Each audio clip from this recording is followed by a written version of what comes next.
সুযোগ হলে গোপনে দান করুন। 7 শ্রেণীর ব্যক্তিকে আল্লাহ তাআলা আরশের নিচে ছায়া দিবেন।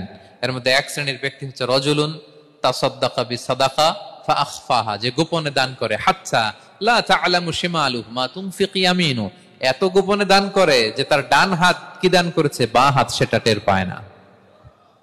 গোপন দান আল্লাহর রাগ কমায়, গোপন দান আপনাকে বিপদ মুক্ত করে, গোপন দান কিয়ামতের দিন আল্লাহর সুশীতল আরশের নিচে আপনার সিটকে কনফার্ম করে। দান করবেন তো সবাই।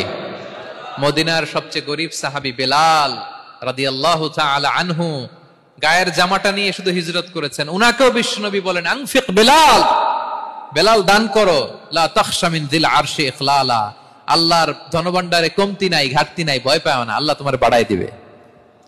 কিছুই নাই বেলালের। মুমিনরা সচ্ছল অবস্থায় অসচ্ছল অবস্থায় সব সময় দান করে। সচ্ছল অবস্থায় বেশি দেয়, অসচ্ছল অবস্থায় কম দেয়, কিন্তু দেয়।